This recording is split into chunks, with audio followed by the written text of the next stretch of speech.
안녕하십니까. 2018 대한민국 부동산 트렌드쇼 세미나에 참석해 주신 여러분들을 진심으로 환영합니다.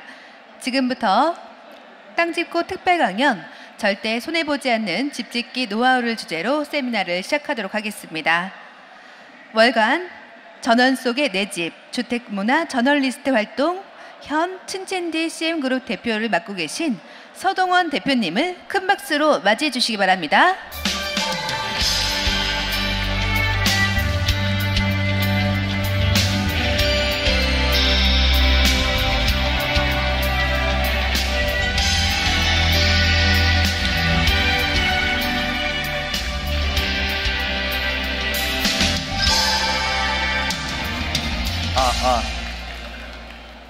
반갑습니다. 방금 소개를 받은 틴틴디 CM그룹의 수장을 맡고 있는 서동원이라고 합니다. 3년 걸렸어요. 이 자리까지 오는데. 저는 원래 방송작가 출신이었고 집 짓는 거하고는 아무런 연관이 없는 그런 삶을 살았던 사람입니다.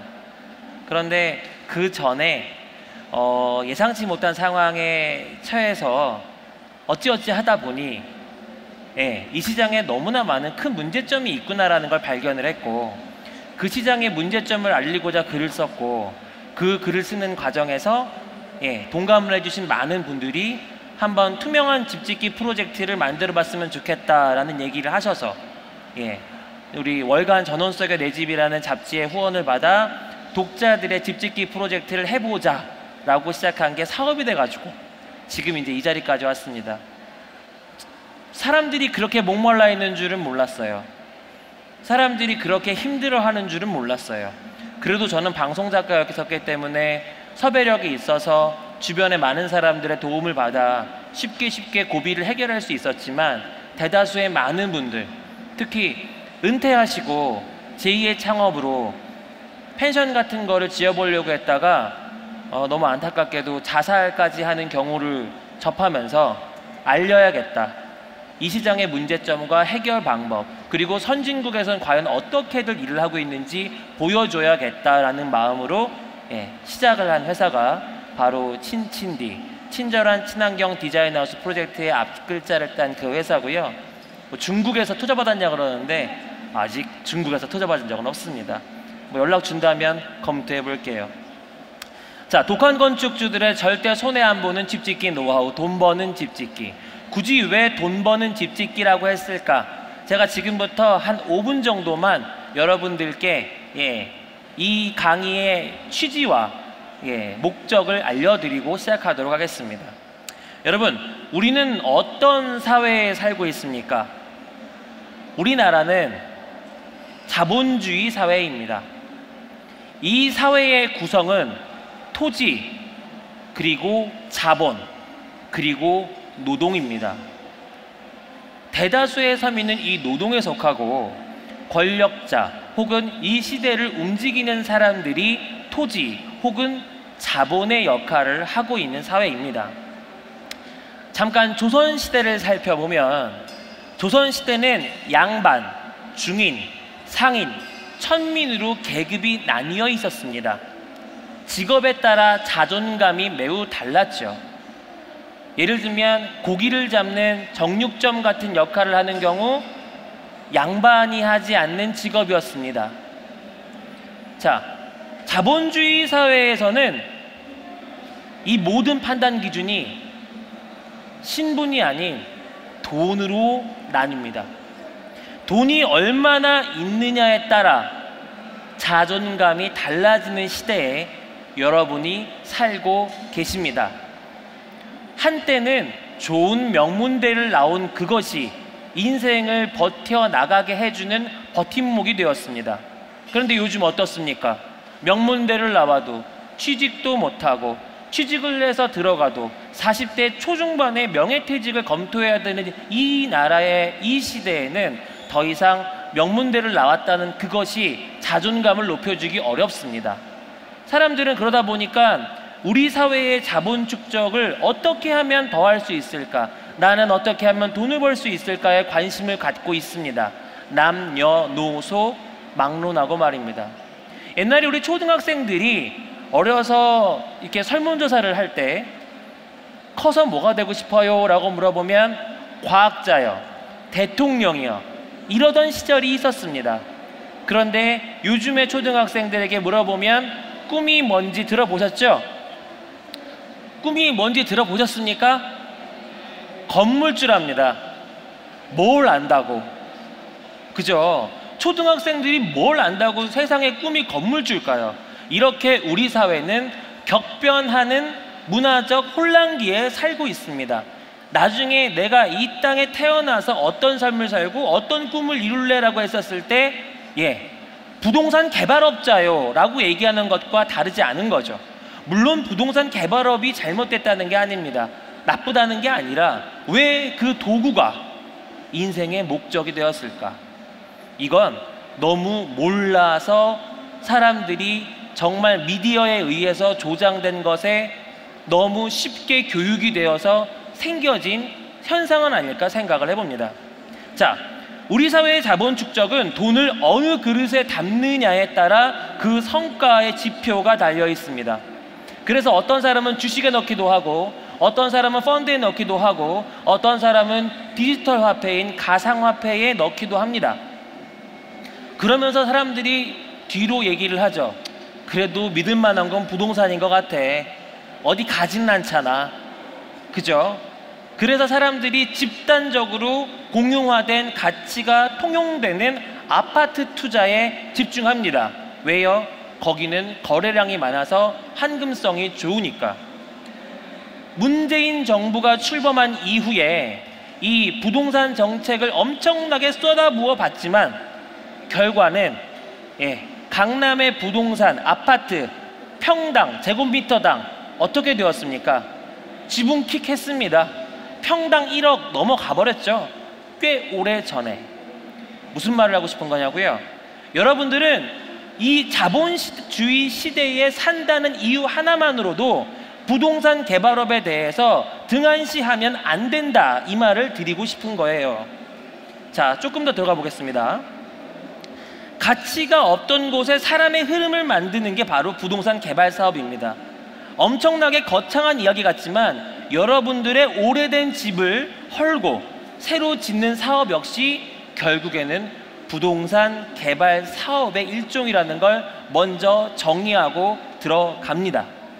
건축주가 되는 건 부동산 자산 관리업, 그 상위에 있는 부동산 개발업, 부동산 개발업의 하위에 있는 부동산 자산 관리업의 시작 단계인 건축사업주 단계부터 시작되는 그 파트에 있다, 이 말입니다. 해서 내가 이 집을 지을 때, 내가 이 건축주로서의 역할을 할 때 이것이 끝이 아니라 이것은 마치 취업하기 전에 과정일 뿐이라는 걸 알고 시작을 하셔야 뭐가 안 되나요? 함몰이 안 됩니다. 어떻게 하면 내가 집을 싸게 지을 수 있지가 아니라 어떻게 하면 내가 원하는 목적을 이룰 수 있도록 집을 지을 수 있지로 시각이 바뀌어야 합니다. 자, 이런 시각에서 오늘의 강의는 시작됩니다. 자, 건축주 과정을 졸업해야 여러분은 집주인이 될 수 있습니다. 건축 사업주 과정을 졸업해야 바로 자산관리 사업주, 그러니까 집주인이 될 수 있는 거죠. 그런데 건축을 지을 때 건축 사업주로서 성적이 좋지 않으면 결단코 건물주가 주인이 된 이후에 성적이 좋을 수가 없습니다. 앞 단계의 돈을 좀 줄여보려고, 좀 싸게 지어보려고 정말 노력해서 싸게 지었는데 임대가 안 나가요. 상권이 없는 곳에 상가를 지었더니 공실이 1년째예요. 이런 경우 허다하죠. 자, 지금부터 제가 좀 속도를 낼 건데 앞에 깨알같이 쓰여진 글씨가 잘 보입니까? 안 보입니까? 보입니까? 안 보입니까? 자, 제가 조금 트릭을 썼습니다. 이 책 안에 교재로 다 담겨 있으니까 요거 제가 책으로 낸 건데 한번 들어보시고 필요하시면 교재로 삼으시기 바랍니다. 자, 크게 3가지 스테이지로 나눴습니다. 첫 번째는 선수 분석, 두 번째는 미션 분석, 그리고 이제 만약에 경기를 시작한다고 가정하면 첫 번째 경기는 건축사와 두 번째 경기는 예산과 대출, 세 번째 경기는 시공사를 선정하는 입찰 설명, 네 번째 경기는 이 입찰 설명 후에 견적을 비교하는 비교 견적 분석, 그리고 다섯 번째 경기는 시공사와 함께하는 시공의 과정, 여섯 번째 경기는 하자 관리, 그리고 마지막 일곱 번째 경기는 성과 관리가 되겠습니다. 자, 이제 본격적으로 들어가 보도록 하겠습니다. 여러분, 여러분들이 해야 하는 이 건축 사업은 그렇죠, 개인전이 아닌 단체전입니다. 자기 자신을 알자. 나는 설계, 견적, 시공 품질을 관리할 수 있는 만한 역량이 있는가부터 점검해 봅시다. 만약에 없다면 조직을 꾸려야 합니다. 자, 목표 한계, 줄일 수 있는 것이 무엇이냐? 설계 시장의 문제점은 무엇이냐? 모시고 일하지 않아야 한다. 그리고 규칙적으로 부드럽게 다스릴 수 있는 방법은 무엇일까에 대해서 알게 해드릴 겁니다. 그리고 여러분들이 짓는 집은 언젠가 한 번은 팔아야 할 집입니다. 그런데 선매각 구도로 짓고 나서 바로 팔 거냐, 아니면 짓고 좀 살다 팔 거냐에 따라 건축 방법의 차이가 있을 수 있습니다. 또한 인사가 만사입니다. 좋은 인재는 덥석 오지 않습니다. 내가 발주자로서 역량을 충분히 구비해야 좋은 인재와 함께 일을 할 수 있습니다. 그리고 모든 기준은 발주자가 제시해야 합니다. 여러분, 자, 이것부터 기억하고 들어갑시다. 건축물의 품질은 발주자의 역량에 달려 있습니다. 자, 제가 건축주로 시작을 하고 글 쓰던 사람이 어떻게 건축사업 관리 회사를 2년 만에 이렇게 키울 수 있었을까요? 저는 프로젝트 관리 능력이 있었기 때문입니다. 저는 적절한 사람을 기용을 해서 정해진 기간 안에 적절한 비용으로 원하는 결과물을 만들어내는 프로젝트 매니지먼트를 건축사업만 안 해봤지 그 전에 많이 경험을 해봤습니다. 작게는 수억에서 수십억, 수백억이 되는 프로젝트의 PM으로 일을 해봤던 알고리즘을 그대로 적용했더니 건축사업에서도 똑같이 성과를 거둘 수 있었습니다. 자, 매일매일 관리만이 살 길이다. 이력 관리만이 살 길이다. 오답노트 관리로 건축사업주로서 실력을 향상하자라는 식의 이야기를 해보도록 하겠습니다. 첫 번째, 지피지기면 백전백승. 자, 보시면 선수 분석을 해야겠죠. 자, 우리가 올림픽 경기에 나가면 개인전 경기가 있고 단체전 경기가 있지 않습니까? 저희가 이번에 동계올림픽 때 봤었던 것처럼 개인으로 이렇게 열심히 스케이트를 타는 우리 그 모습을 봤죠? 그게 뭐였죠? 금메달 딴 거? 그 스피드 스케이팅 말고 금메달 땄던 그 뭐죠? 그거 금메달 딴 거? 경기 뭐였죠? 크게 얘기해 주시면 제가 책 선물로 드릴 거예요. 뭐요? 피겨 스케이팅 말고 이렇게 얘기한 거 있잖아요. 이렇게. 자, 쇼트트랙 제가 선물 드릴 거예요. 예, 신선자님 기억해 놓을게요. 자, 쇼트트랙 경기에서 개인전 경기에서 아주 좋은 성적 거뒀던 한 선수가 단체전에서 협동을 잘 안 해가지고 엄청나게 이슈가 됐던 거 기억나십니까? 건축 사업은 건축주 혼자 들고 날고 뛰는 사업이 아니에요. 건축주 말고 건축 설계를 하는 건축 설계 회사, 그리고 시공을 하는 시공 회사, 그 사람들을 관리하는 관리자로서의 역할을 해서 그 밑에 딸려있는 수십 명의 스태프들을 쥐락펴락하는 역할을, 코디네이터로서 역할을 해야 되는 게 바로 건축주, 여러분들이 해야 할 일입니다. 자, 코치가 없이 경기에 나가면 10년 늙겠죠. 프로듀서와 감독의 역할은 다릅니다. 한 2억짜리 정도의 일반 생계형 주택까지는 가능한데 이게 임대를 목적으로 하는 수익형 주택으로 넘어가는 순간 쉽지 않아요. 무슨 얘기냐? 자, 이상하지 않습니까? 설계를 하는 사람도 회사, 시공을 하는 사람도 회사인데 왜 관리하는 사람은 아마추어입니까?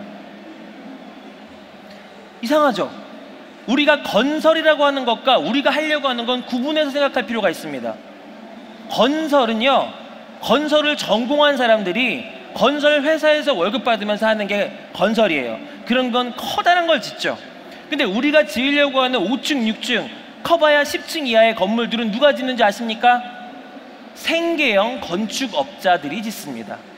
대다수가 그렇습니다. 무슨 얘기냐? 전공자가 아닌 경우가 대다수예요. 특히 밑으로 내려갈수록 여러분하고 도찐 개찐일 확률이 매우 큽니다. 그냥 이쪽에서 어깨 너머로 보고 배운 거지 도면도 제대로 볼 줄 모르고 심지어는 견적을 못 보는 사람 허다합니다. 전 처음에 이해가 안 갔어요. 아니 시공사를 그렇게 몇 년이나 운영을 했는데 어떻게 견적을 뽑을 줄 몰라요? 모르더라고요. 왜? 견적을 뽑는 업무 자체는 이 공무의 업무로 뒤에 나오겠지만 일반인이 그렇게 쉽게 할 수 있는 게 아니에요. 근데 평당 대충 얘기하기 좋게 400, 500 이렇게 해서 평수 곱해서 얼마 어림짐작으로 잡고 공사에 들어가서 남네 그러면 남은 거고 모자르네 더 주세요 그럼 안 되면 싸우는 거고 이게 바로 주먹구구식 일반 이 시장의 현실입니다. 자, 그래서 중요한 건 뭐냐면 여러분들께서 집을 지을 때 대다수가 사업자를 많이 내십니다.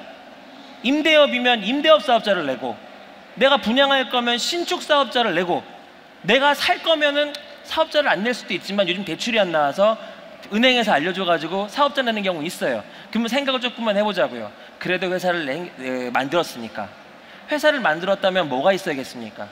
조직이 있어야겠죠. 여러분들을 도와줄 수 있는 조직원이 있어야 해요. 내가 도면 볼 줄 모르잖아요. 견적서 볼 줄 모르잖아요. 그러면 이 공사를 따는 거 하는 거와 상관없이 전문적으로 보고 읽어줄 수 있고 분석해서 결과를 해줄 수 있는 사람들이 비상주라도 주변에 확보를 하고 들어가야 되지 않겠습니까?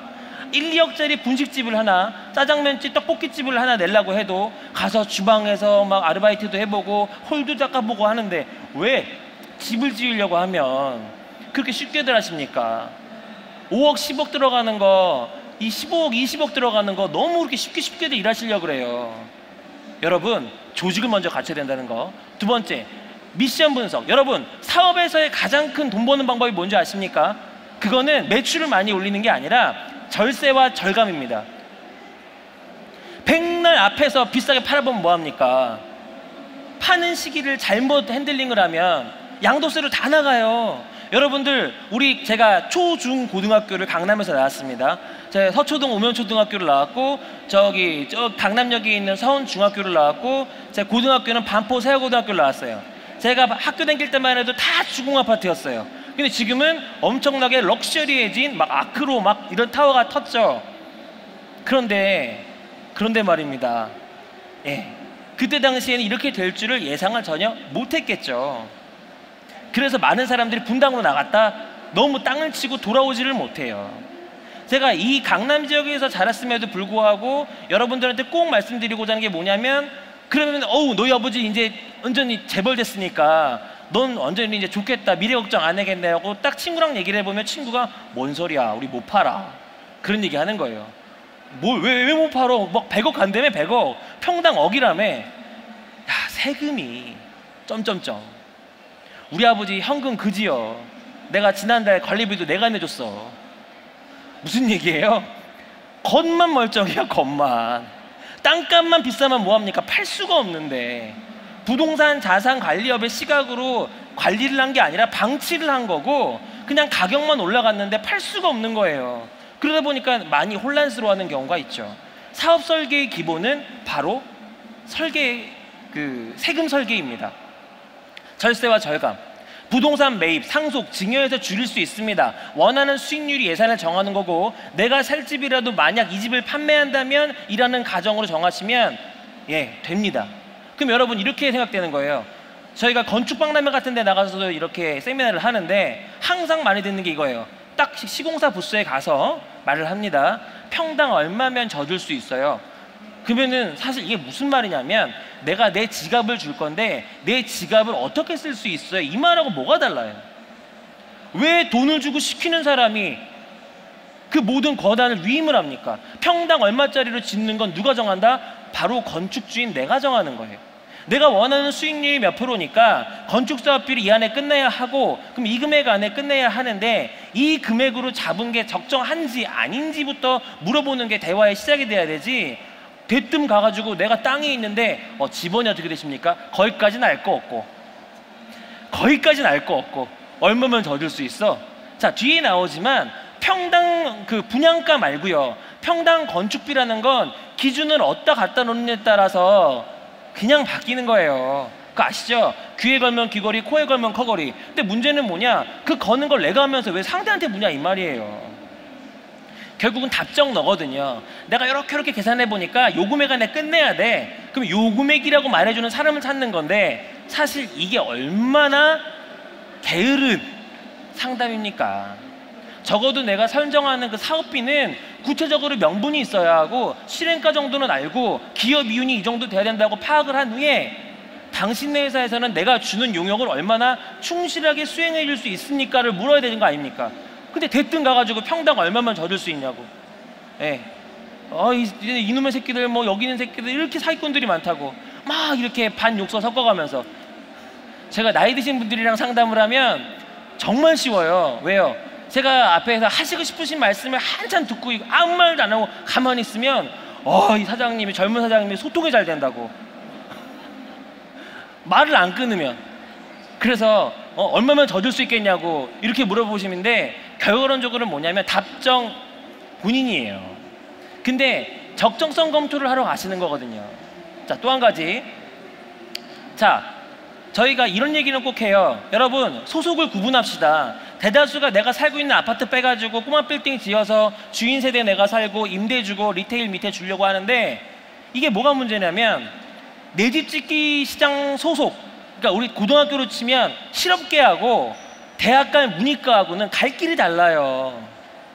수익형 주택은 실업계예요. 얘네들은 인문학이고 뭐고 미적 취향이 이게 아니라 어떻게 하면 빨리 취직해서 돈 벌까 하는 거예요. 그러면 뭐예요? 최소 투자, 최대 이익, 딱 이거 하나 놓고 가는 거예요. 여기에 취향이 왜 들어가요? 돈 많이 주면 장땡이지. 근데 내가 우리 가족이 살 집이에요. 그러면 그게 돼요? 아니에요. 자, 철학을 추구할 수도 있고 이념을 추구할 수도 있고 미래 가치를 추구할 수도 있어요. 그럼 어떻게 합니까? 최적의 투자, 우리 가족의 최대 만족을 목표로 가는 거예요. 그러다 보니까 우리 집엔 아기가 있으니까 이 아기가 아토피 안 걸리게 하려고 어떻게든 몸에 좋은 친환경 자재 쓰려고 하고, 우리 어머니는 암 재발이 안 되게 하려고 그 찜질방을 넣어야 하니까 몸에 좋은 찜질방은 뭐가 있는지 알아보고 하는 거지, 이거를 어떤 이유나 목적이 명확하지 않은 상태에서 할 수가 없다 이 말이에요. 그런데 임대업 하겠다고 하는 사람이 왜 거기 취향을 넣고 디자인을 넣습니까? 임대업 하겠다는 사람이 왜 평당 몇 천만 원짜리, 4천, 5천짜리 만나가지고 뭐다로 아트를 합니까? 전 그건 이해가 안 돼요.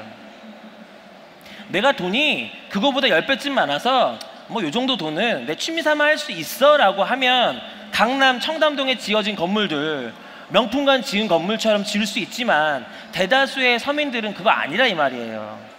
자, 목적을 명확하게 하자. 그러려면 내 실업계인지 인문계인지 그거부터 구분하자 이 말이고요. 자, 또 한 가지, 건축사. 이게 가장 어려운 거예요. 나에게 맞는 건축사 찾기가 이 서울에서 김서방 찾기예요. 김서방 찾기. 서울에서 김서방 찾기라는 비유 들어보신 적 있습니까? 예, 나이 있으신 분들은 있고 젊은 사람들은 뭔 소리요 할 거예요. 그런데 이제 그 김서방 찾기가 아주 쉬워진 시대가 됐어요. 뭐 때문에요? 뭐 때문에요? SNS 때문에요. 인터넷 때문에요. 요즘은 검색하면 다 나와요. 그는 어쩌면, 근데 중요한 게 뭐냐면 이런 게 있어요.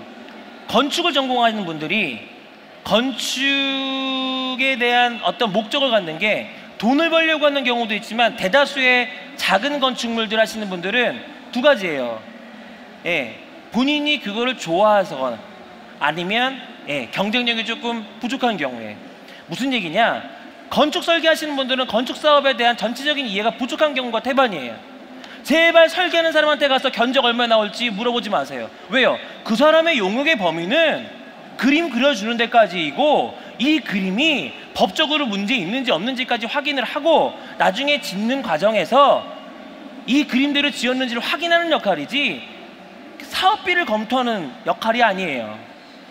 사업비를 검토시키려면 제대로 된 사업이라면 PM이 있겠죠, 따로. 가난하면 가난해서 모르고, 부자라면 부자라서 모르고, 무엇보다 실적 없는 건축사랑 일하시면 안 돼요. 제가 처음에는 똑같았습니다. 싸게 해주는 건축사를 찾았고, 안 되네. 이번엔 평당 100만 원짜리 건축사.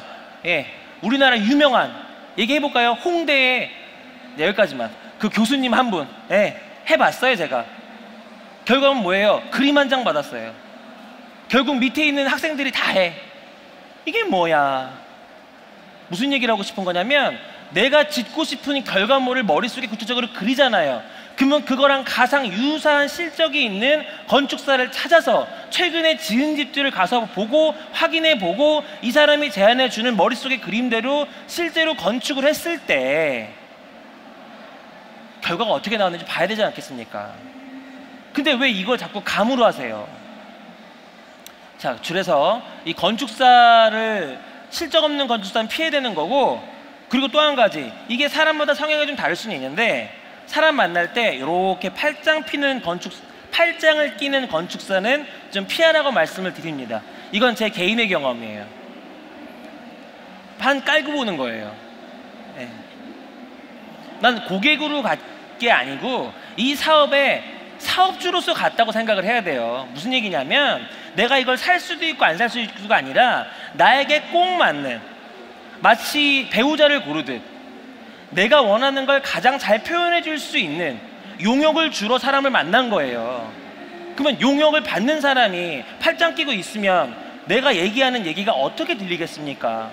물론 테이블이 있어서 얹힌 거 빼고. 제가 너무 황당한 경우를 많이 봐요. 최근에도 약간 평당 1,000만 원쯤 가는 주택들 하잖아요. 그러면 그걸 하시는 분들 대부분 대학 교수님들이랑 하기를 원하세요. 건축주들이. 예, 정말 말도 안 되는 경우 허다합니다. 협회 회장님 막 이래서 데려오시는 분들 잘 생각해 보세요. 그 회장님이 여러분들이랑 일을 해서 뭐 얼마나 벌겠어요. 나한테 맞는 건축사를 찾으라 이 말이에요. 자, 또 한 가지, 관계자들 모두를 모아놓고 브리핑을 받으세요. 이게 핵심이에요. 건축사 할 때는. 왜? 계획 설계라는 거는 이게 실제로 도면을 그리기 전에 계획이잖아요. 그러면 이 계획이 적정성 검토를 통과해야 다음 단계로 가는 거예요. 그게 맞아요. 그러면 이때 나 하나의 눈을 믿을 수 있습니까? 세상 천지 나를 믿을 수 있어요? 건축의 일도 모르는 내가? 그래서 이때는 내가 사전에 조직해 놓은 사람들을 싹 다 데려가서 전체가 모여진 자리에서 브리핑을 받으시라 이 말이에요. 배를 산으로 가게 하자는 게 아니에요. 그래도 시공을 좀 아는 사람, 그래도 주변에 도움 줄 수 있는 사람들이 자유롭게 난상 토론하는 걸 통해서 결국은 상품을 출시하기 전에 모니터링을 하는 과정을 얻는 거예요. 이해되십니까? 시공하시는 분들 딱 계획도면 보면 그래요. 이거 하자 많이 나는데, 이거 이렇게 목조에서 평지붕 이거 안 되는데, 목조주택에서 이거 베란다 할 거면 뭐하러 목조예요? 그냥 RC하지. 이런 얘기들을 들어야 될 거 아니에요. 제가 제일 황당했던 경우를 얘기해 드릴게요. 목조주택 도면하고 철근 콘크리트 도면하고 다른 게 맞지 않겠습니까? 그게 상식 아닐까요? 철근 콘크리트는 철근하고 뭐 이런 것들을 할 수 있는 것들을 구체적으로 어떻게 해서 하라고 나와 있을 거고, 목조주택은 경량 목구조라고 하면 기둥을 몇 두께짜리를 몇 개를 받고 이런 게 나와야 할 거 아닙니까? 그런데 우리나라 대다수의 목구조 주택들 도면 보시면 철근 콘크리트 도면하고 똑같아요. 줄이에요. 그러면 그거를 현장에서 소장이 받아가지고 임의로 하는 거예요. 이걸 비교해보고 싶으시면 일본의 중목구조 설계도면 한번 보세요. 걔네는 무슨 조립식 하듯이 하나하나 다 넘버링이 돼서 스터드들이 이렇게 와요. 근데 우리나라 경량목구조 하는 도면 보세요. 3,000만 원짜리 4,000만 원짜리 목조도면이라고 건축사 도면 받았는데 건축사가 목조를 몰라요.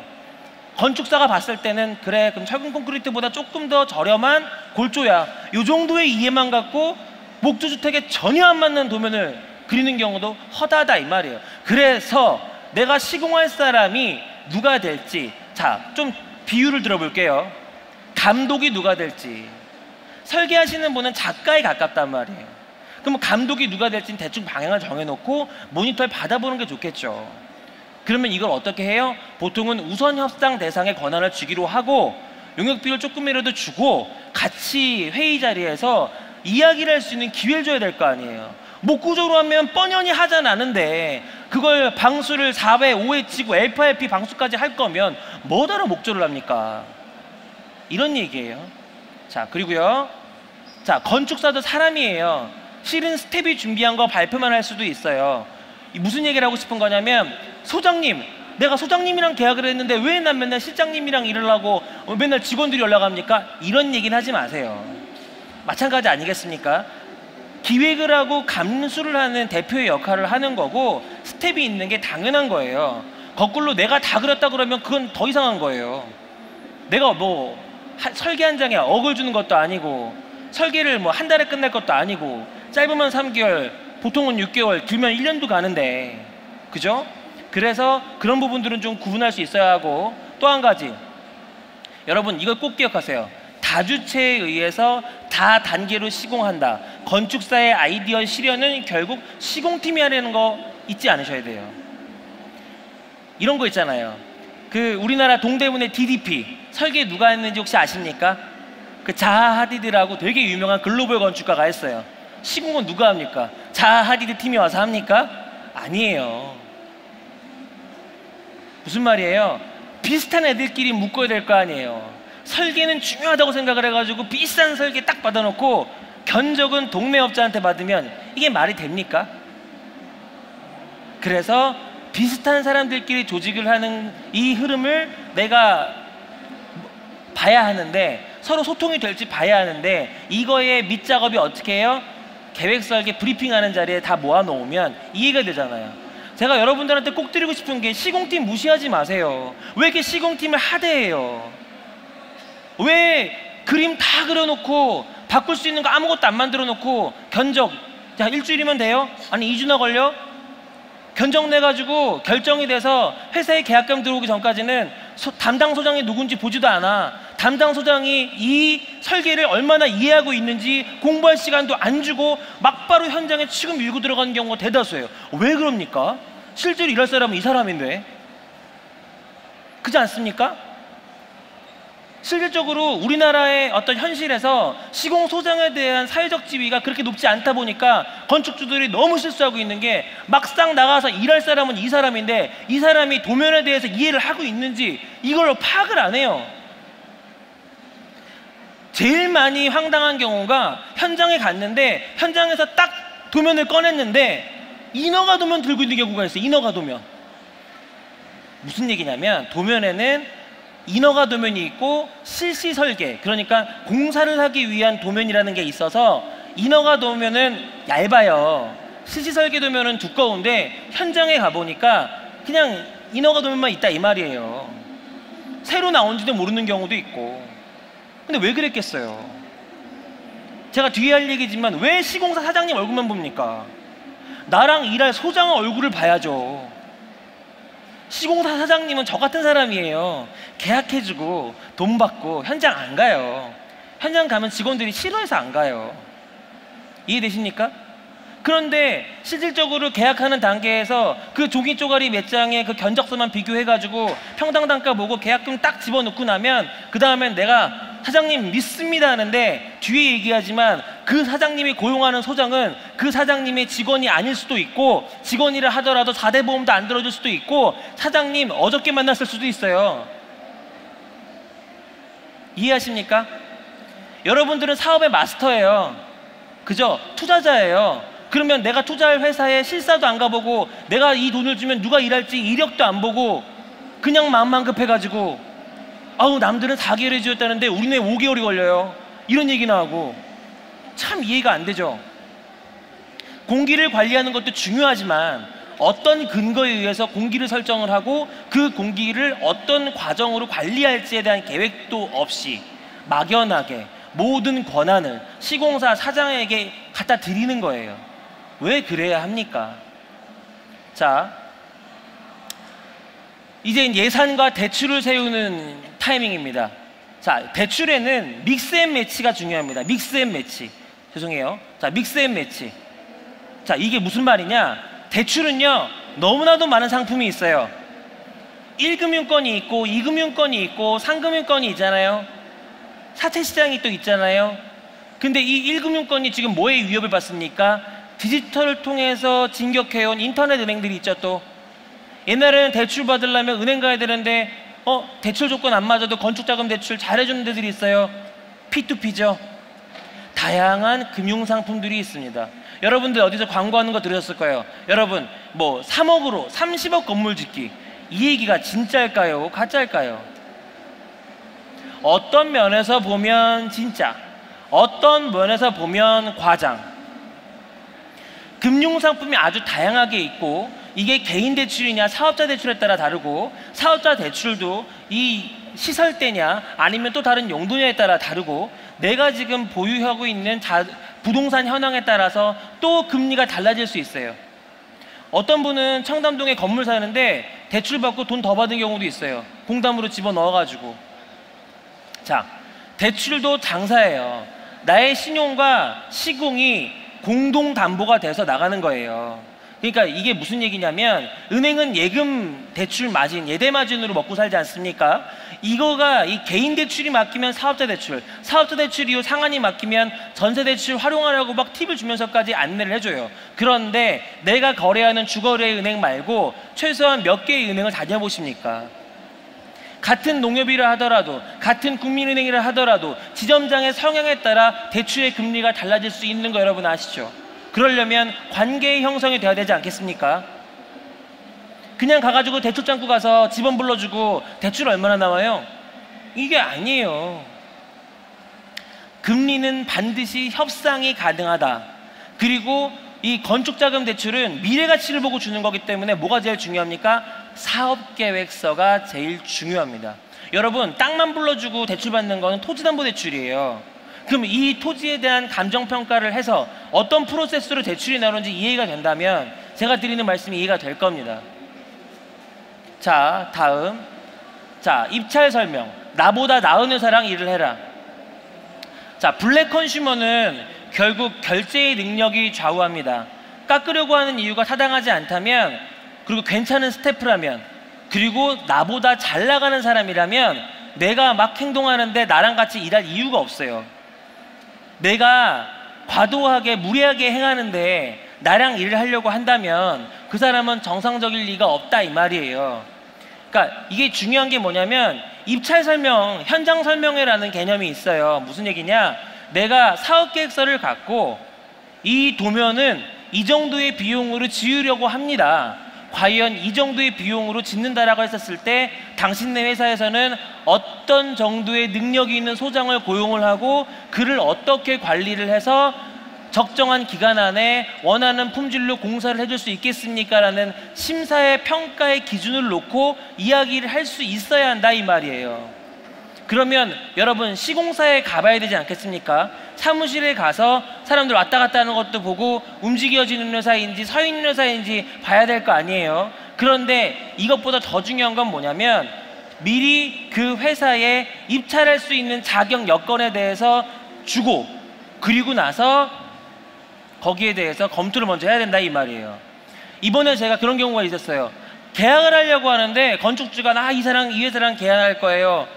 근데 분명히 이상하고 큰 회사예요. 작년에 200억 300억 하던 이 회사가, 그런 공사만 하는 회사가 갑자기 10억짜리 공사를 하겠다고 계약서를 쓰겠다고 하는 거예요.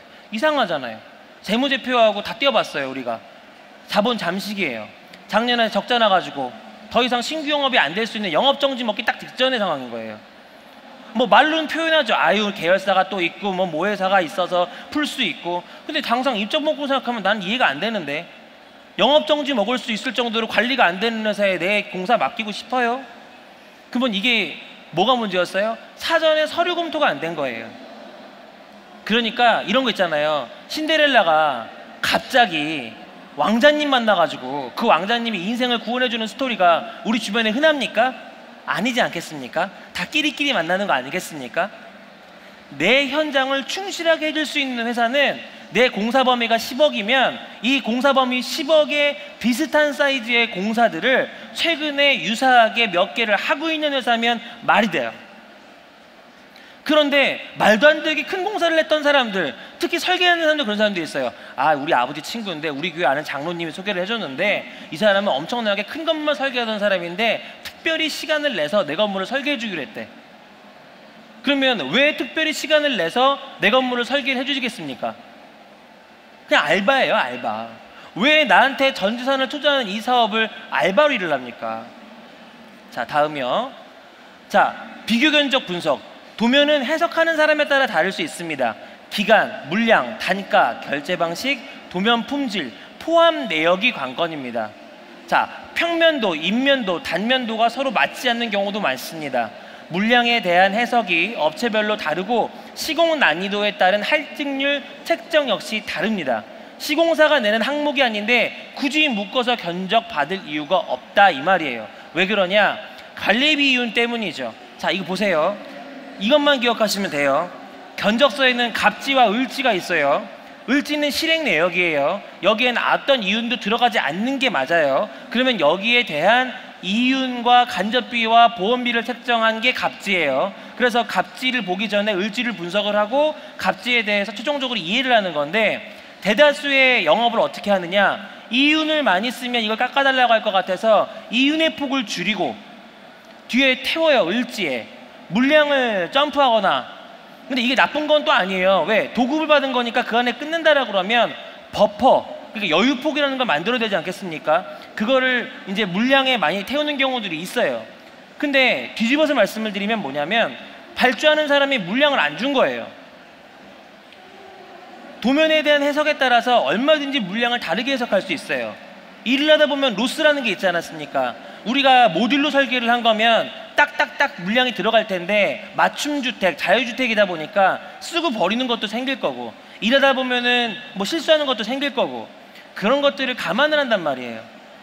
그런데 여기서 우리가 꼭 집중해야 되는 게 뭐냐면, 우리가 하자에 대한 보증을 받을 거잖아요. 그러면 우리가 2년 동안 하자 보증증권을 끊어서 받을 거면 최소한 이 사람의 이윤이 나한테 하자 보증을 해주겠다는 그 금액만큼은 돼야 될 거 아니에요. 하자 보수 관리 비율이 3%인데 이 회사가 이 공사를 하고 3%의 이윤을 가져간대요. 그러면 도대체 이 회사는 이 공사를 왜 합니까? 자, 무슨 말씀을 드리는 거냐면 역지사지예요.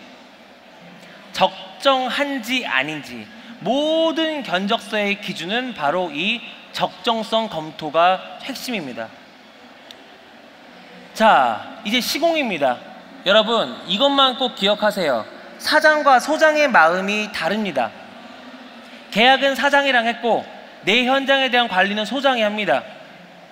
맞습니까? 맞아요. 예. 사장이랑 계약을 했는데 사장도 소장 컨트롤이 안 될 때가 많아요. 그래서 계약을 할 때는 꼭 내 현장의 소장이 누가 될지를 확인을 하고 이 소장이랑 나랑 궁합이 맞는지도 확인을 하는 과정을 갖는 게 좋아요. 물론 저희 같은 CM이 있는 회사라고 하면 어차피 직접 맞대로 할 일이 없으니까 상관이 없겠지만, 대다수 그냥 건축을 한다라고 하면 이 부분을 주목하셔야 돼요. 계약은 사장이랑 했고 입금은 회사 통장에 들어와 있지 소장한테 들어온 게 아닙니다. 대다수가 프로젝트별로 계약직 소장이에요. 회사에 대한 소속감도 그리 크지 않은 경우가 많아요. 회사가 자금이 안 돌면 현장에 돈이 안 돌아요.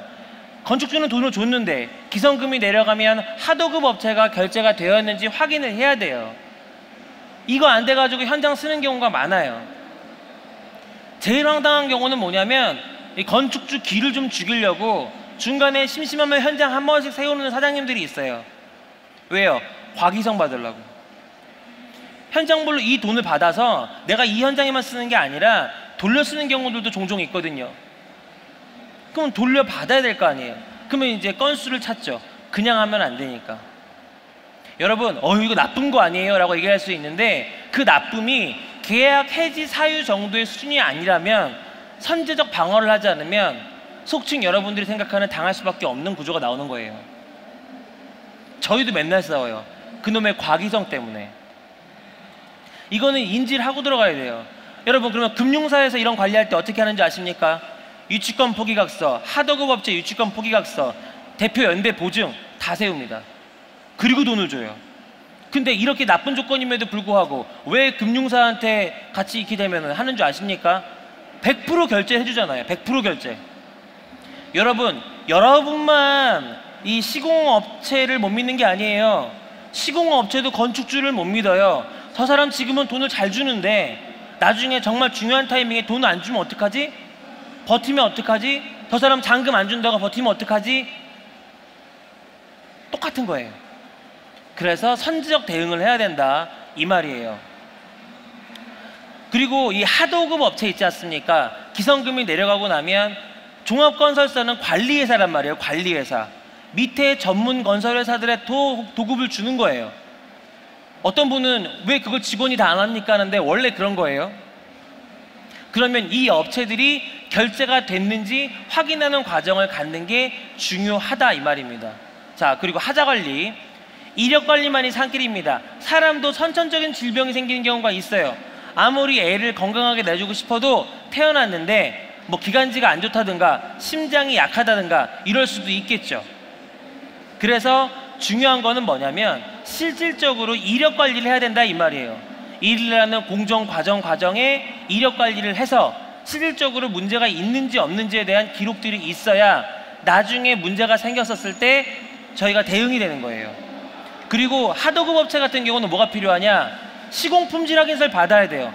방수를 했어요. 예를 들어서 업체에서 와가지고 그럼 방수가 제대로 됐는지, 방수에 문제가 생기면 책임을 질 건지 시공소장이 알아서 해주는 거 아니에요? 생각할 수 있지만 더 중요한 건 뭡니까? 내가 AS 요청을 하면 여기서는 또 여기 연락을 할 거예요. 그래서 내가 필요한 서류는 내가 챙기는 거예요. 알아서 해주는 건 없어요. 최대한 받을 수 있는 거, 개런티를 받을 수 있는 거 최대한 확보를 해내야 된다 이 말이에요. 자, 그리고 여러분 이건 꼭 기억을 하세요. 만약에 업체에서 일을 안 해주면 하자 보증 이행금을 신청해가지고 받아서 보수 수리를 해야 될 상황이 생기는데, 이 관련해서 내가 회사에는 돈을 줬는데 이 회사에서 이 하드급 업체에 돈을 안 줘가지고 틀어지는 경우도 생겼잖아요. 근데 내가 만약에 하자 보증 증권 같은 거 금을 받게 되면 일을 어디다 시키는 게 나아요? 원래 일했던 사람한테 시키는 게 나은 거 아닙니까? 그래야 제대로 파악을 할 거 아니에요. 그래도 전문 건설업을 갖고 있는 회사에서 했을 텐데. 근데 이것조차도 아니다라고 하면 뭐예요? 이 사람들보다 더 못한 집수리 업자들이 와가지고 또 문제를 일으킬 수 있어요. 그래서 항상 어떤 하자가 났다, 물이 샜다 이런 거 있으면 이력 관리가 돼 있는 그 데이터를 바탕으로 해서 움직이신 게 좋다, 그 말씀 드리는 거고요. 마지막입니다. 오답 노트 관리로 건축사업주로서의 실력을 향상시키자. 대다수의 건물주는 건물을 한번 시작하면 계속합니다. 망하면 망해서 회복하려고 하고, 잘 되면 잘 되기 때문에 하고. 무슨 얘기냐? 건축사업주가 결국은 여러분들 돈 버는 길이에요. 남들이 다 완성해 놓은 거 사면 당연히 비싸겠죠. 그러면 생산자의 프리미엄을 얻기 위해서 한 번 해본 사람들이 두 번 하고 세 번 하고 네 번 하고 하는 과정을 간단 말이에요. 그런데 여기서 꼭 여러분들이 명심해야 될 거, 어제 잘해주던 사장님이 오늘 나한테 잘해주지란 보장이 없어요. 맞아요, 맞아요, 맞아요. 여기 땐 잘했는데 그 다음에는 해먹는 경우도 있잖아요. 안 돼, 안 돼. 그죠? 이해하셨죠? 그래서 여러분들께서 뭘 하셔야 되냐면 오답 노트를 관리해야 돼요. 일을 할 때 어떤 게 문제가 있더라. 이 100세 시대에서 그나마 우리가 무난하게 할 수 있는 게 임대업을 넘은 자산관리업인데, 수익을 거두려거든, 여러분들이 수익을 거두려거든 결국 돈이 안 새야 되지 않겠습니까? 그러면 뭐가 잘 돼야 합니까? 시설물 유지 보수 관리가 잘 돼야 돼요. 그럼 결론적으로 다시 처음으로 돌아가죠. 뭐예요? 집을 지을 때 제대로 이력 관리를 했었어야 돼요. 여러분들 준공 나가지고 들뜬 마음에 야 이제 끝이다가 아니라 준공 도면도 챙겨야 되고, 그동안 일을 했던 과정에 필요한 서류들도 챙겨야 되고, 그래서 나중에 문제가 생길 때 하나하나 꾸준하게 병력 관리를 해야 된다 이 말이에요. 물 샌 데는 또 세요. 이해되십니까? 이해되십니까? 네. 자, 이제 이거 하나 했는데 지금 42분 남았네. 자, 속도를 좀 더 내보겠습니다. 자, 지금부터는 이제 실전 사례. 앞에는 제가 좀 썰을 풀었다면 지금부터는 여러분들에게 당장 계약을 할 때나 당장 일을 할 때 도움이 될 만한 사례에 대해서 말씀을 드려보도록 하겠습니다. 자, 봅시다. 설계계약. 자, 저희가 검토하기 전에 이렇게 갖고 왔어요. 대가 기간은 계약일로부터 실시 설계 납품 완료 시까지로 한다. 그리고 계약의 범위, 뭐 건축 허가 등 건축 관련 인허가 업무 및 관련 설계 도서 작성 업무를 하기로 한다 등등등 나와 있어요. 자, 여기서 봤을 때 뭐가 이상합니까? 뭘 고치고 싶어요? 뭔가 고쳤어요 저희가. 자, 다음에 또 하나 넘어가 볼게요. 자, 계약금 지불 비율, 이 용역비용 지급 비율이 왔어요. 계약할 때 60%, 인허가 접수할 때 20%, 실시 설계 납품했을 때 20%, 합의 100%. 뭐가 좀 걸립니까? 뭐가 좀 걸려요? 계약금 좀 많아요? 또 딴 거 걸리는 거 없어요? 여러분들도 설계할 수 있잖아요. 근데 왜 건축사한테 맡깁니까? 이걸 생각을 하세요. 건축사는요, 가장 중요한 게 내가 사용 승인을 받게 해줘야 돼요. 그러면 누군가 호국자는 그렇게 얘기합니다. 아, 그거 감리 업무지 건축사 업무가 아니에요. 그러면 저는 그렇게 얘기합니다. 싫으면 마세요. 난 책임을 못 져요. 내가 당신이 그림이 제대로 됐는지 검증할 능력이 없는데 끝까지 업무를 해주는 게 맞는 거 아닙니까? 그게 뭐 어렵다고. 그래서 어떻게 대가기간 계약일로부터 사용 승인 시까지로 한다. 실시 설계 납품으로 끝나는 게 아니라 쉽게 얘기하면 준공 승인 날 때까지 해달라 이 말이에요. 또 한 가지, 대가 기간의 시작일은 본 계약 체결일로 하며 시작일로부터 10일 이내에 예정 공정표를 갑에게 제출해야 한다. 가장 중요한 게 공정표예요. 공사만 공정표 있는 거 아니에요? 아니에요. 3개월이 될지 6개월이 될지 1년이 될지 여러분들 계획표를 받아야 되지 않겠어요? 건축도요, 공정이 나뉩니다. 건축 설계도요. 뭐 기본 설계, 기획하는 계획 설계 단계 있고, 그 다음에 오케이 되면 인허가 설계 그리고, 오케이 되면 시세 설계 그리고, 상황에 따라 또 인테리어 부분도 그려야 되고, 공정별로 일하는 과정들이 다르고, 나 혼자 아이디어 내서 하는 단계가 있고, 각 공종별로 외주를 줘서 외주 업체들로부터 받아야 되는 경우도 있단 말이에요. 그래서 구분 짓는 게 맞다 이 말이고요. 자, 그리고 건축 허가 등 관련 인허가 업무 및 관련 설계도서 작성 업무 너무 포괄적이에요. 이럴 때는 뭘 써야 됩니까? 구체적으로 기명을 해야 됩니다. 어떻게 해요? 배치도, 실내 재료 마감표, 평면도, 인면도, 투시도, 배근도, 각종 상세도면, 전기 설비 관련 도면, 디자인 컨설팅이라고 하면 각 실의 내부 인면도, 천정도, 마감재, 샘플 및 사양, 뭐 인테리어 집기에 대한 거라면 가구 사양, 조명 기구라면 조명 모델까지 정해달라 이 말이에요. 안 그러면 시공사랑 맨날 줄다리기 해야 돼요. 이해되십니까? 자, 그리고 이렇게 바꿨습니다. 계약할 때 10%. 왜? 이건 합리적인 거예요. 안 맞을 수도 있잖아요, 나랑. 책에다 나와요, 책에 나와요. 예. 무슨 얘기냐? 10%를 주고 한 달 정도 계획 설계를 맡겨봤는데 나랑 안 맞으면 그만둬야 될 거 아니에요. 근데 계약금 달랑 아까도 말씀하신 거 50%, 60% 이렇게 줘버리면 그만둘 수가 없잖아요. 나랑 궁합이 맞는 줄 알았는데 안 맞을 수도 있잖아요. 그래서 여기는 10%로 해놨고, 계획 설계 완료할 때 20%, 건축허가 완료 시에 30%, 실시 설계 납품 시에 30%, 그리고 준공이 나면 10%. 이렇게 해놓으면 약간의 팁이긴 하지만 성실한 건축사님은 감리 계약을 안 해도 현장에 와봐요. 왜요? 사용 승인 내줘야 되니까. 그럼 눈 하나라도 더 오른 거 아니에요. 근데 이게 이렇게 한다고 어머 나한테 어떻게 이런 계약서를 내밀어요 하는 설계사님도 별로 없어요. 그래요? 그럼 그렇게 하죠 하는 경우가 태반이에요. 뭐예요? 발주하는 사람이 정확하게 내가 원하는 걸 구체적으로 얘기를 했을 때 된다 안 된다는 얘기에 협상이 되는데 그냥 막연하게 포괄적으로 알아서 잘 해놓으면 문제가 생겼을 때 서로 이견이 생기는 거예요. 자, 시공계약. 자, 여러분들 시공사한테 제일 처음 받아야 되는 게 뭐예요? 돈이 얼마인지 이것도 물론 중요하지만 이 예정 공정표를 받으셔야 돼. 같은 공사를 책에다 나와요. 여기 책에 여기 뒤에 부록에 아주 잘 선명하게 인쇄해 놨어요. 자, 이 보시면 27개의 공정이에요. 근데 이거를 얼마의 기간 안에 끝내겠냐 이거예요. 이게 너무 중요합니다. 5개월 안에 끝낼 거예요? 6개월 걸릴 거예요? 7개월 걸릴 거예요? 이건 뒤집어서 무슨 얘기를 하는 거냐면 건축 설계에 대해서 견적 낼 때 남의 거 대충 해가지고 내는 경우 많거든요. 왜? 이거 견적내려면 제대로 견적내려면 시간이 3주는 걸리고요. 더 제대로 하려면 비용이 400~500은 깨져요. 견적회사에 넘겨서 적산수량 받아가지고 다시 넣어야 되는데 이 뭐 할지 안 할 줄도 모르는데 그러니까 대충 그냥 적정하게 이 정도 해주면 이 사람이 그래도 이쁘게 해주지 않을까? 이런 경우 많단 말이에요.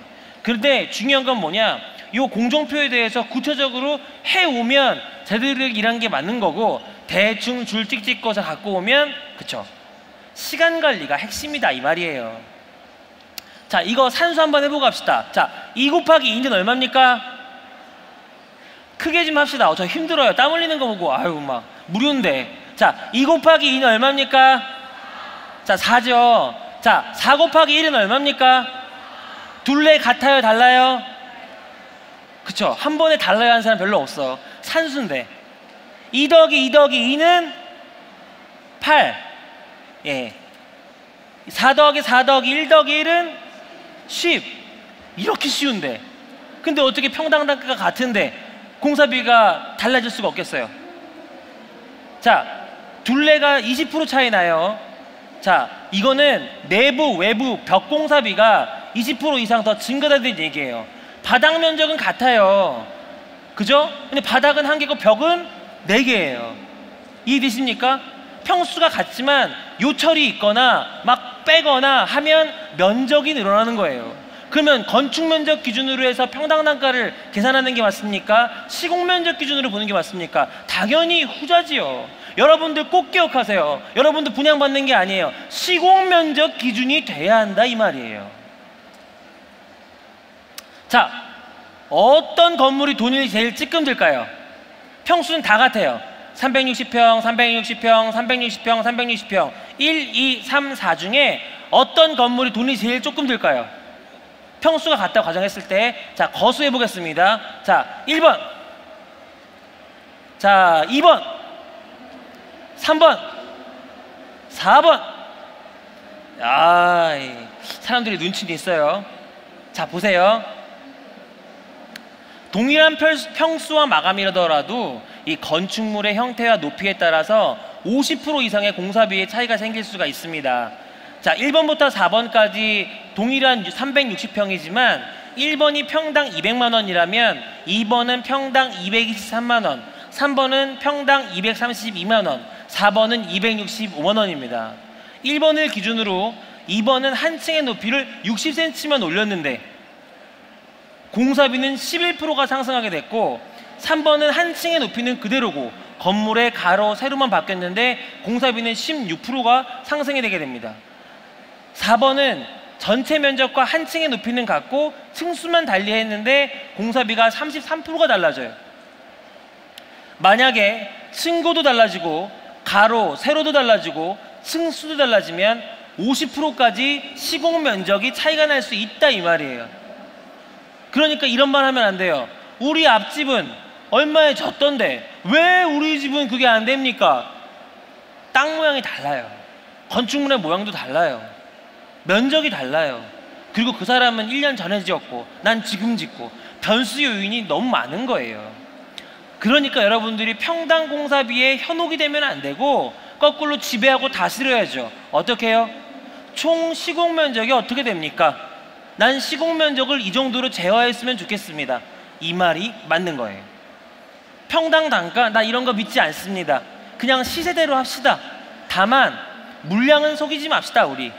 그러니까 이 물량은 내가 기준을 제시할 테니 내가 제시한 물량에 이견이 있거든 근거를 대십시오.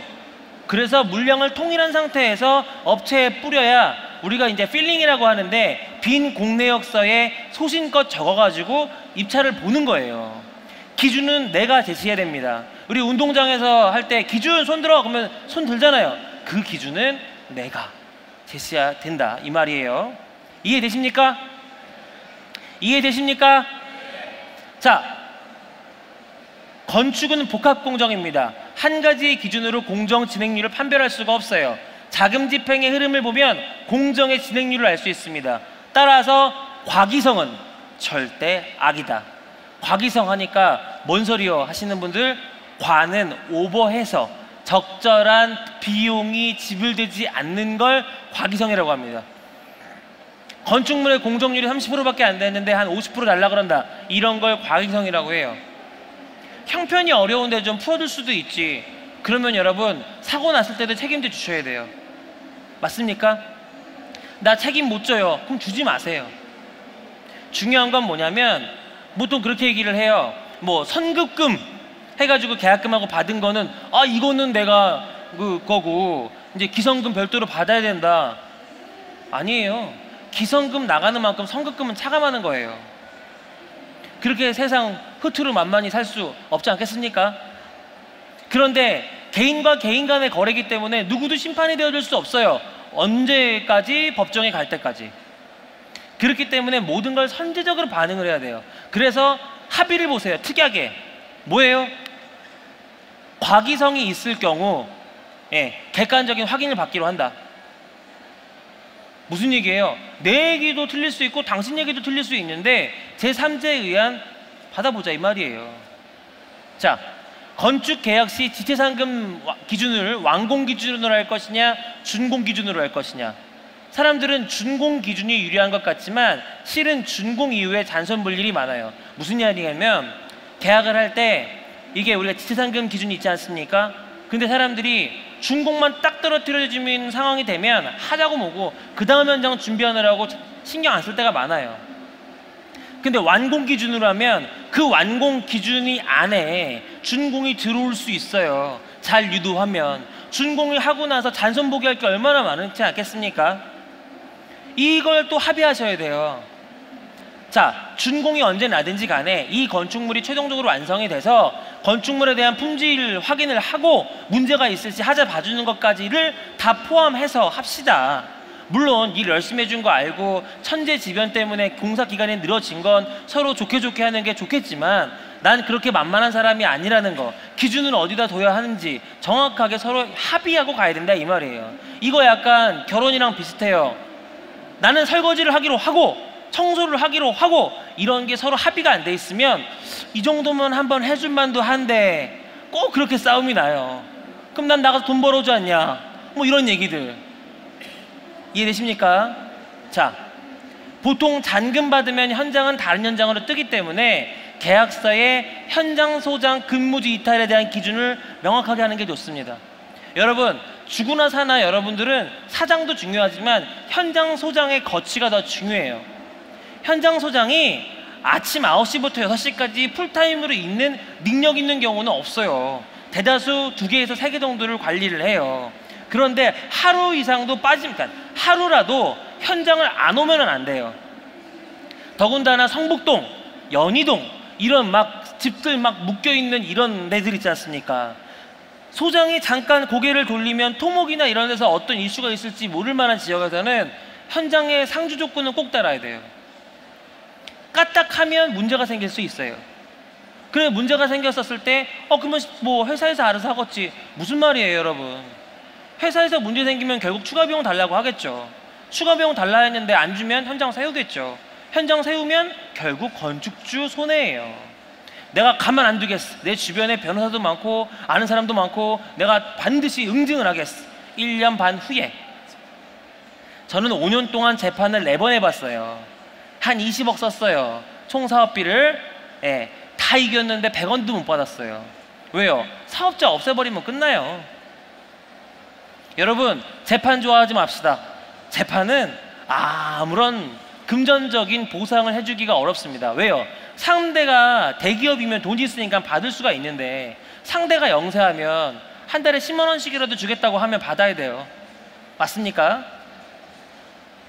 자, 건축물의 품질 관리는 객관적인 삼재를 두는 게 합리적입니다. 이 과정에서 컨스트럭션 매니저, 즉 CM을 세우거나 법원 감정원 자격을 지닌 기술자를 세울 수도 있습니다. 서로 비전문가들끼리 우기는 데는 솔루션이 없어요. 대다수의 건축주, 시공회사 사장은 건축 실무 비전공자인 경우가 많고, 그리고 어떤 거에 대한 트러블이 생겼을 때 반드시 전문가에 의한 기준이 제시가 되어야 합니다. 또 한 가지, 사실 사장도 소장 컨트롤 잘 안 돼요. 계약직인 경우 많고 싸우면 다른 현장 가면 그만이기 때문이에요. 요즘에 이 사람들이 귀해요. 시공 현장 가보면 한국 사람들 별로 없어요. 대다수가 뭐 이거는 비하하는 표현이 아니라 그냥 현실이니까 뭐 조선족이거나 중국에서 오신 분이거나 이제 비한국인들이 있다 보니까 뭐가 안 돼요? 소통이 잘 안 돼요. 심지어는 소통이 안 돼도 우리가 그래도 같은 현장을 좀 했던 이 팀원들이라면 나을 텐데 용역회사에서 불러온 뒤에 나옵니다. 어떻게 비용을 줄여서 견적에 들어오는지. 일당직으로 오는 사람이라고 하면 서로 소통이 되겠어요?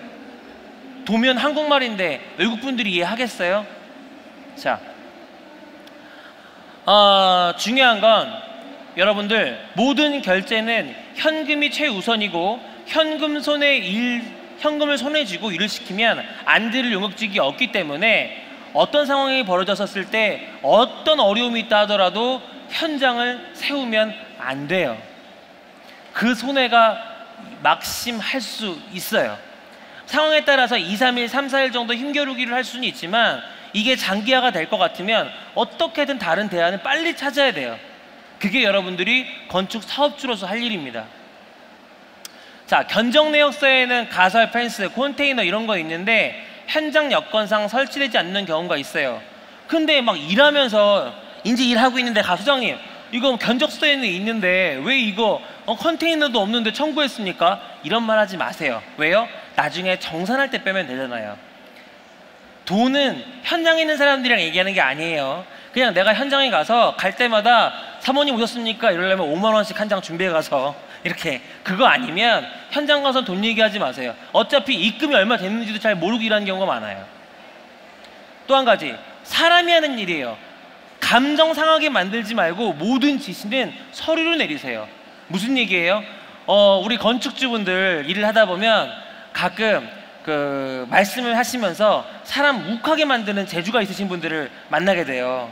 근데 사람이잖아요. 감정이 상하면 잘해줄 것도 제대로 안 해주는 경우가 있어요. 제가 왜 서류를 남기냐고 하면 카톡 하지 마세요, 여러분. 카톡 관리 안 돼요. 그날 혹은 이슈가 생겼을 때, 문제가 있었을 때 내가 문제를 제기한 거에 대해서는 반드시 이메일 같은 걸로 답신을 받아 놓으세요. 그래야 혹시라도 문제가 생겼을 때 서로 얘기가 돼요. 법정도 마찬가지고.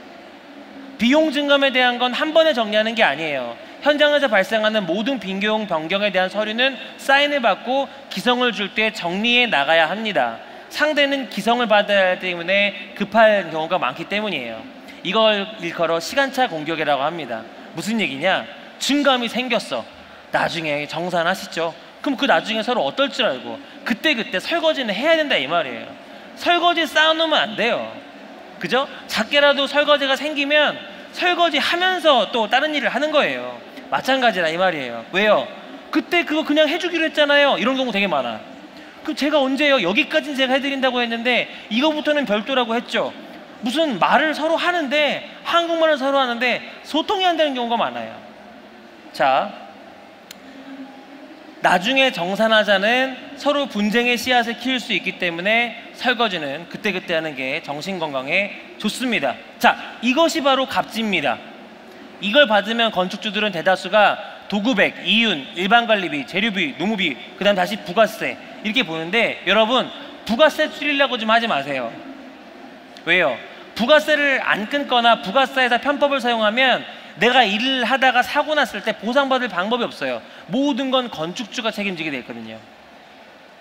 또 한 가지, 이 부가세로 매출 누락이 되면 이 사람 혼자 안 죽어요. 이 사람하고 일한 저도 조세 포탈에 공조한 꼴이 돼가지고 문제가 생길 수 있습니다. 특히 공사를 제대로 하는 사람들이라고 하면, 그쵸? 세금에 대한 이슈 명확하게 짚으셔야 돼요. 그리고 여러분들 나중에 양도세 세금 낼 때 인정을 제대로 받으려면 부가세까지 내셔야 그 금액까지 인정을 받으실 수 있는 거예요. 자, 이제 뒤로 갈게요. 일반관리비 이해하세요. 일반관리비는 현장 인력의 인건비, 교통통신비, 식비, 수도광열비, 복리후생비. 지금 시간이 오버가 된 거예요? 아니죠? 아직 20분 남았죠? 이렇게 됩니다. 그러니까 무슨 얘기냐? 일반관리비라고 갑지에 있는데 이거는 일반관리비가 현장 인력의 인건비, 교통통신비, 식비 그리고 이런 것들이 들어가는 거예요. 현장 수정 제대로 된 사람이라면 최소 월급이 500만 원이에요. 그러면 500만 원짜리 월급을 6개월을 줘야 되고 거기에 간접비가 들어가는 게 간접비인 거예요.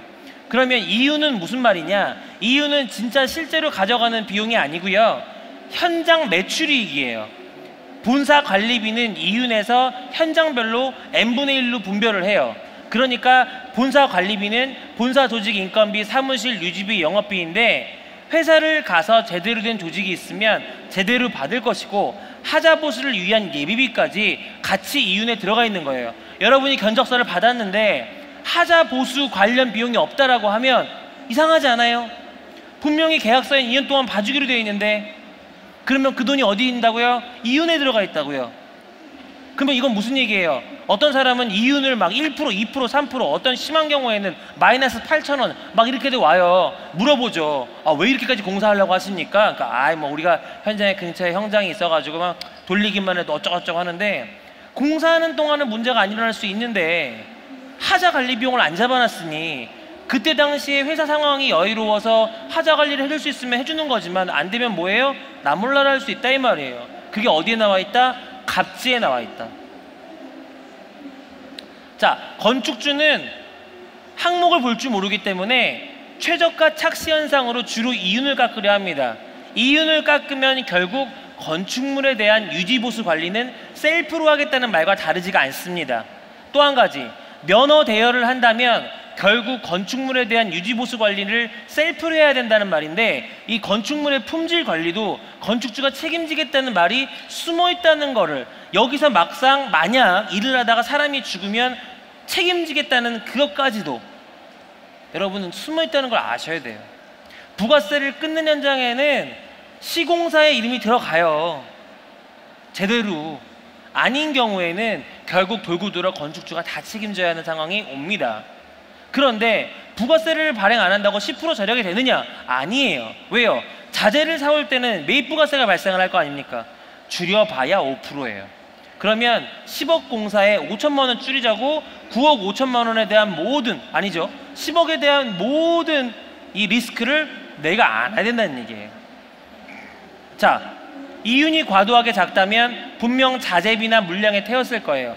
이것을 분별하기 위해서는 기준 자재 단가, 기준 물량을 발주자 측에서 줘야 된다 이 말이에요. 생각해 보세요. 물량을 손대지 못하게 해놨어요. 자재 기준 단가 내가 조사해서 제시했어요. 그럼 업체에서 어디다 태워요? 정상적으로 갑지에 써야죠. 자, 저가 수주한 다음에 설계 변경, 이게 무슨 말이냐면, 자, 계약서를 쓰러 왔어요. 예, 그것도 책에 다 있어요. 여기 왔는데 현장에서 사장님 좀 깎아주세요 했더니 5%를 깎아주는 거예요. 10억이 기준이면 5천만 원 내고. 이거 조심하세요. 무슨 얘기냐?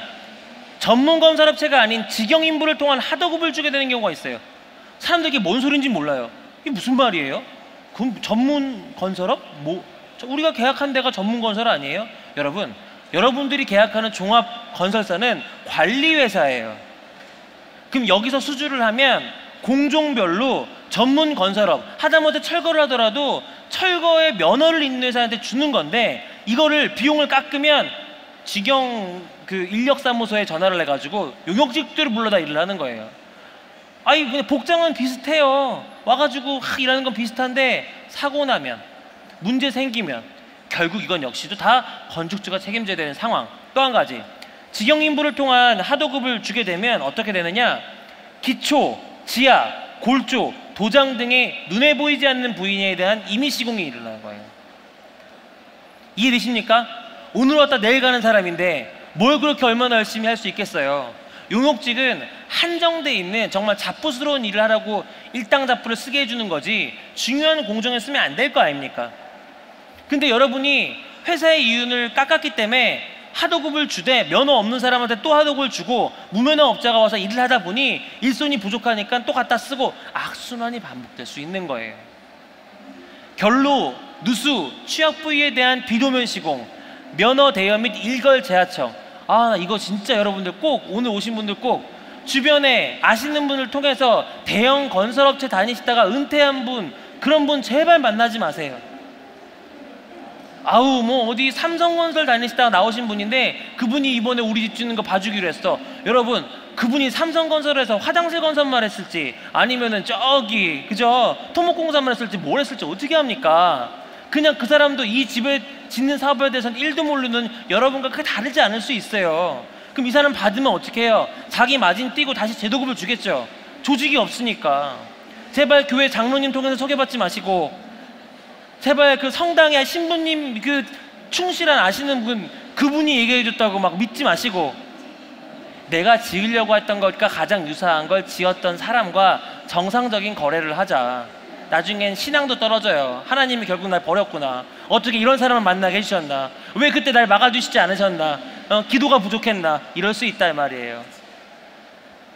자, R&R이라는 게 있어요. R&R. 여러분 사업하면 이건 기본이에요. R&R 뭐예요? Role and Responsibility. 역할과 책임에 대한 한계를 명확하게 짚고 가는 거예요. 건축사업자는 대가를 지불하고 건축사업 대행을 의뢰하는 거예요. 건설업자는 건축사업을 대행한 후 건축물에 대한 유지보수 관리를 2년간 담당하며 공종별로 나라 법의 기준에 따라 보증하는 기준이 별도로 있어요. 골조는 뭐 10년, 인테리어 마감재는 뭐 1년, 이런 식으로 우리나라의 표준도급 계약서 보면 나와 있는 게 있다 이 말이에요.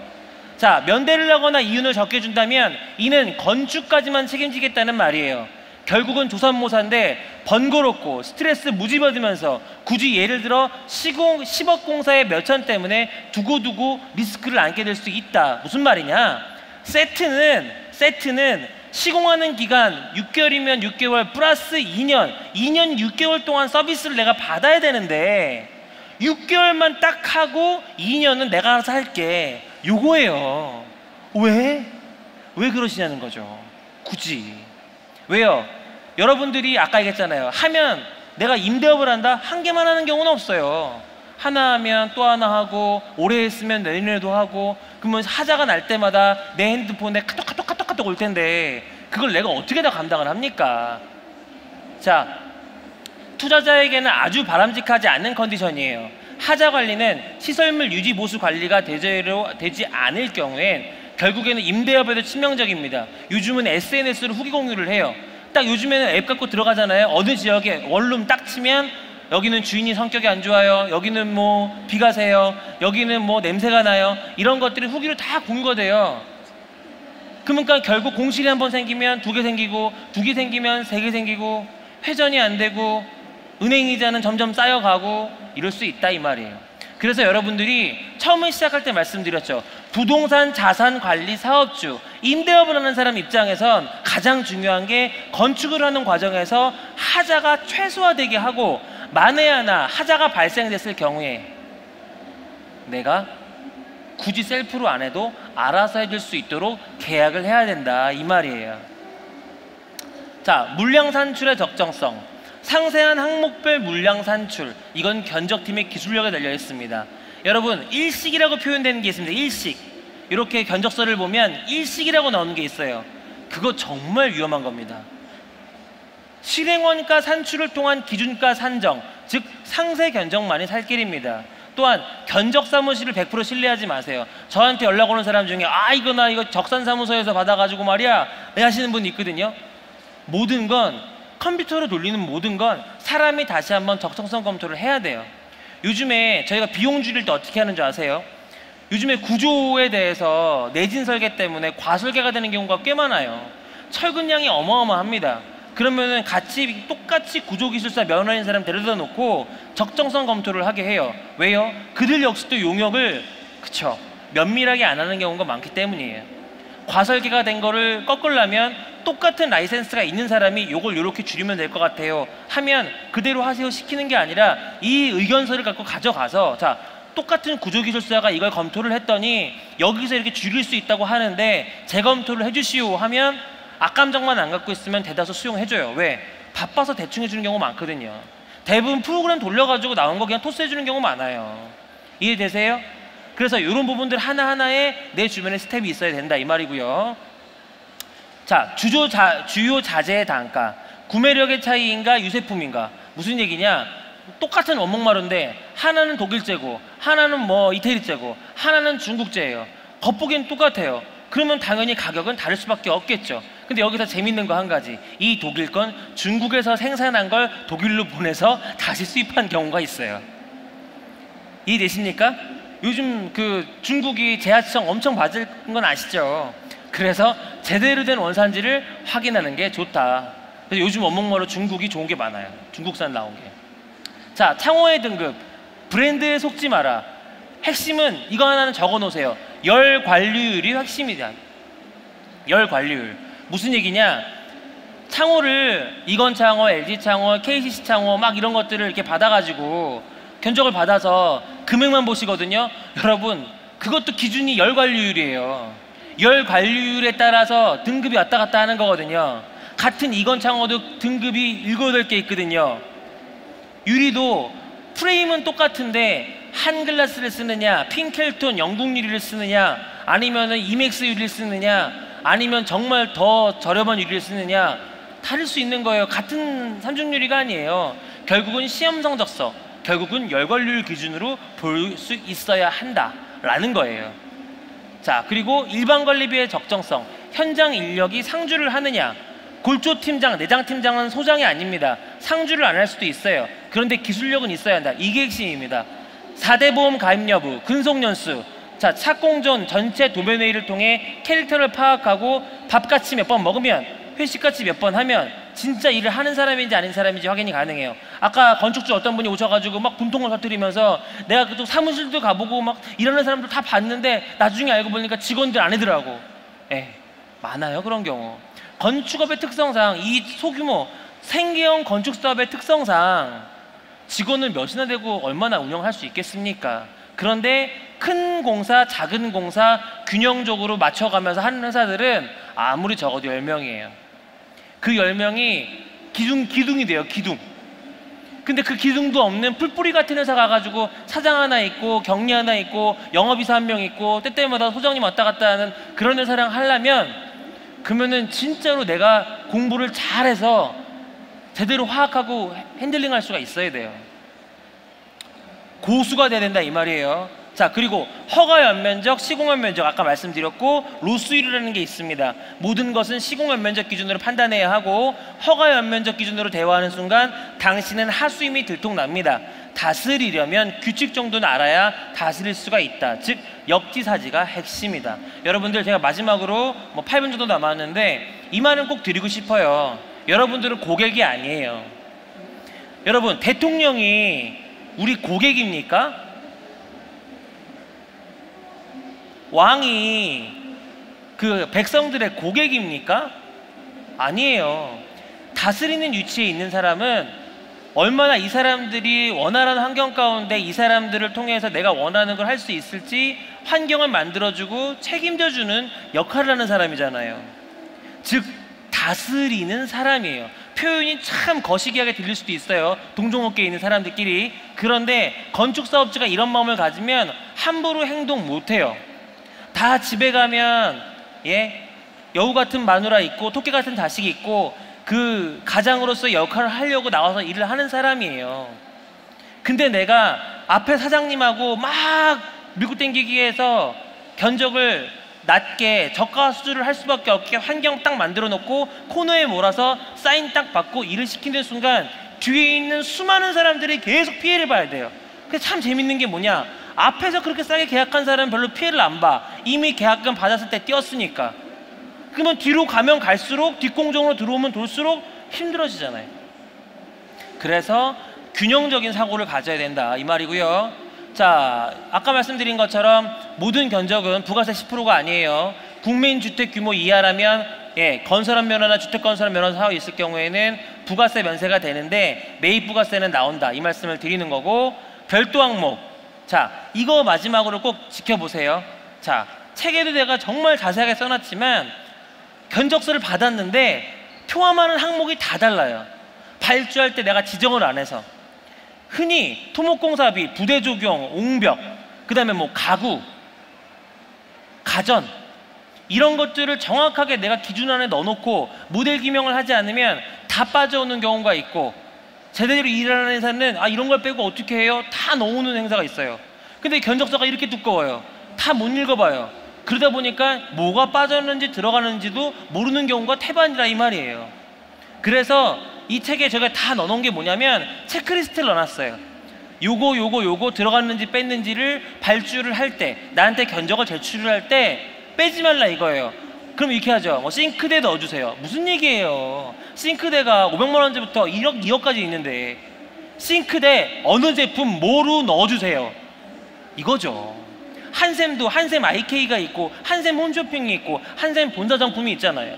한샘 본사 정품으로 넣어주세요. 예를 들면 구체적으로 발주를 해야 한다 이 말이고요.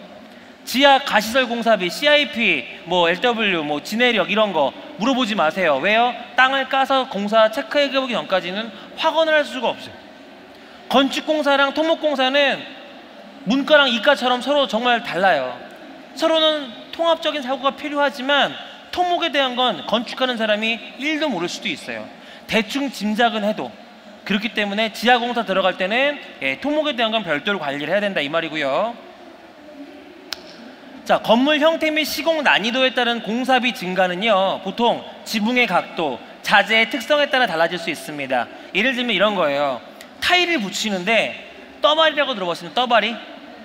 타일이 있으면 이 본드를 다 바르는 게 아니라 톡톡톡 쫙 붙이는 게 있어요. 요거가 부실 시공이 아니라 요런 공법이 있어. 근데 압착 시공이라고 다 발라야 되는 게 있어요. 그거는 그 자재의 특성에 맞춰서 하는 거란 말이에요. 근데 떠바리 말고 아우 나는 집을 튼튼하게 하고 싶어가지고 다 이거 발라주세요. 현장 가니까 이렇게 길을 이렇게 소홀히 하나? 이러면 뭐가 발생해요? 추가 비용이 나오는데 적정성 검토가 항상 중요합니다. 뭐를 열심히 많이 바른다고 대수가 아니에요. 왕도가 아니에요. 중요한 건 뭐냐? 늘 우리는 건축 사업의 시작과 끝, 이 부동산 자산 관리업을 하는 시작과 끝, 늘 우리는 적정성 검토를 해야 한다. 적정성 검토는 전문가를 두고 그 용역을 주어서 결과를 받아보고 최종적인 결론은 누가 낸다? 내가 낸다. 즉 참모진을 잘 둬야 된다 이 말이에요. 자, 그리고 마감 자재의 수준은요, 실제 샘플을 지정해야 합니다. 뭐 예를 들면 청고벽돌 그 취급하는 회사가 좀 많겠어요. 제대로 만드는 회사도 있겠고 아닌 회사도 있겠고. 그러면 항상 최종적으로 계약할 때는요, 마감된 샘플을 다 갖다 놓고 지정을 하는 거예요. 자, 창호의 등급 아까 얘기했고요. 뭐 용적률, 산정용, 연면적 외에 시공 면적에 대한 공사비, 발코니 확장, 옥탑, 다락방, 필로티 이런 거 같은 경우는요, 발코니 확장에 대한 견적이 빠졌다면 증액이 불가피한 요소에 대한 증액을 요청하는 경우, 변경에 따른 이윤 추구시 안 되면 그만이라는 전략으로 도전하는 경우도 적지 않으니까 계약할 때 꼭 점검하세요. 이 시공 면적에 대한 이 견적이 들어가 있는지. 또 한 가지, 이거 하나 두세요. 비디오폰 없는 집 있어요? 라고 물어보면서 왜 도면에는 비디오폰 없어요? 에어컨 안 넣는 집 있어요? 왜 에어컨에 대한 건 없어요? 견적에. 이렇게 물어보지 마세요. 왜? 에어컨이 어떤 종류로 내가 선택하느냐에 따라서 시스템 에어컨이면 그만큼 배관 비용이 더 들어가야 되는 게 맞고, 일반 에어컨이면, 스탠드 에어컨이면 안 그런 경우가 있을 수도 있고, 또 비디오폰은 취향에 따라 쓸 수도 있고 안 쓸 수도 있고 여러 가지 이슈가 있잖아요. 그런데 이거를 발주를 내릴 때는 내가 체크를 안 하고 알아서 다 해주세요 해놓고 나중에 따지는 경우가 있단 말이에요. 큰 돈은 아니지만 모아놓으면 나중에, 특히 에어컨 같은 경우는 수천만 원 드는 경우도 있어요. 그렇기 때문에 발주할 때 꼭 넣어주세요. 챙겨야 된다 이 말이에요. 자, 이걸로써 3시간 동안 보통 진행하는 독한 건축주들의 절대 손해 안 보는 집짓기 노하우를 90분에 진행을 했습니다. 제가 2분 정도 남았는데 마지막으로 이제 이 말씀을 좀 해드릴게요. 제가 이 사업을 시작을 할 때 100만 원으로 시작을 했습니다. 이 100만 원이라는 기준은 뭐냐면, 이 프로젝트를 위해서 카페를 만들고 홈페이지를 만들고 그리고 제가 글을 쓰기 위한 제반 여건을 만드는데 들어간 비용이에요. 그리고 정확히 이제 2년이 지난 지금 차에 매출이 한 190억 정도, 이제 이번 달이면 200억 정도 돌파할 것 같은데, 사람들이 물어봐요. 도대체 어떻게 그렇게 짧은 시간 안에 회사를 그렇게 만들 수 있었는지. 저는 그렇게 얘기합니다. 이 시장이 블루 오션이던데요. 기존 시장에서 지키는 하다못해 뭐 원가 관리, 거기에 대한 뭐 프로그램 관리, 뭐 이력 관리 아무것도 안 하던데요. 10억 공사나 50억 공사나 다 엑셀 프로그램 쓰던데요. 기존 비즈니스 시장에서 어느 정도 통용되던 그 프로그램의 알고리즘을 적용만 하더라도 이 시장에서는 혁신적인 생산 모델, 비즈니스 모델이 나올 수 있는 구도입니다. 그런데 그럼에도 불구하고 제가 꼭 단정져서 얘기하는 게 있죠. 그런데 이걸 해서 돈 벌기는 참 어려운 구조는 맞는 것 같습니다. 왜요? 각양각색으로 땅 모양이 다 다르고 집 짓는 사람마다 설계가 다 달라서 결국 하는 것마다 농사였기 때문입니다. 근데 저는 돈을 좀 벌었어요. 왜 그랬냐? 다른 방식으로 적용을 했거든요. 관련된 내용은 책을 통해서 만나보시고, 여러분들 시각을 바꾸면, 일을 하는 방법보다 더 중요한 건 시각을 바꾸면, 그리고 자세를 교정하면 여러분들이 원하는 가성비 좋은 건축 가능하려고 봅니다. 지금까지 친친디 CM그룹의 사장 서동원이었습니다. 감사합니다. 네, 다시 한번 손동원 대표님께 큰 박수 부탁드리겠습니다. 감사합니다. 네, 수고하셨습니다. 이것으로 2018 대한민국 부동산 트렌드쇼 세미나가 모두 종료되었습니다.